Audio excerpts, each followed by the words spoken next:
तो स्वागत है आपका एक नए लेक्चर में। आज हम लोग चैप्टर नंबर 3 झारखंड का धरातलीय स्वरूप, जो कि काफ़ी इम्पोर्टेंट है। झारखंड के धरातल को अगर आपको समझना है टोपोग्राफी को, तो इसमें हम लोग 5 तरह का, सबसे पहले इसको विभाजन किया गया है धरातलीय स्वरूप को 5 भागों में। पहला है उत्थित पाट क्षेत्र, दूसरा है उत्थित केंद्रीय पठार, और तीसरा है बाहरी पठार, चौथा है दामोदर एवं बराकर बेसिन, और पाँचवा है संथाल परगना उच्चभूमि।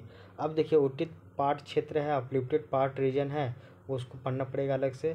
उत्थित केंद्रीय पठार, जिसको हम लोग रांची हजारीबाग अपलिफ्टेड रांची हजारीबाग प्लेट्यू भी कहते हैं, इसको 2 भागों में बांटा गया है। पहला है रांची प्लेट्यू, दूसरा है हजारीबाग प्लेट्यू। अब हजारीबाग प्लेट्यू को भी फिर से 2 भागों में बांटा गया है, ऊपरी हजारीबाग का पठार और निचली हजारीबाग का पठार। अब आइए बाहरी पठार में। बाहरी पठार को 2 भागों में बांटा गया है, एक है आपका उत्तरी बाहरी पठार, एक है आपका दक्षिणी बाहरी पठार।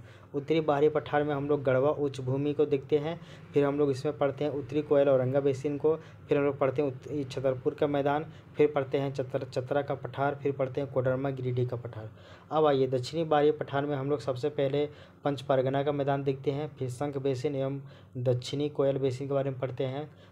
इसी को हम लोग सिमडेगा का पठार बोलते हैं, याद रखिएगा।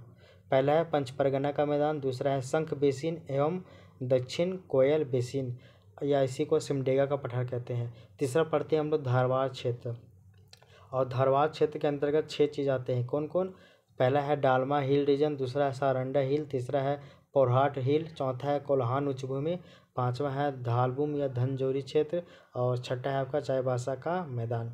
अब आइए उत्तरी बाहरी पठार में हम लोग देख लिए हैं, वहाँ पे छतरपुर है, यहाँ पे चाईबासा है, याद होना चाहिए। फिर आइए दामोदर एवं बराकर बेसिन है, ये आपका चौथा। तो दामोदर एवं बराकर बेसिन को फिर 2 भागों में बांटते हैं, उत्तरी दामोदर घाटी और एक है आपका निचली दामोदर घाटी। फिर एक अलग से पढ़ेंगे बराकर घाटी। अब आइए 5वां नंबर क्या था? संथाल प्रगना उच्च भूमि, जिसमें हम लोग राजमहल पहाड़ी क्षेत्र के बारे में डिटेल से अध्ययन करेंगे।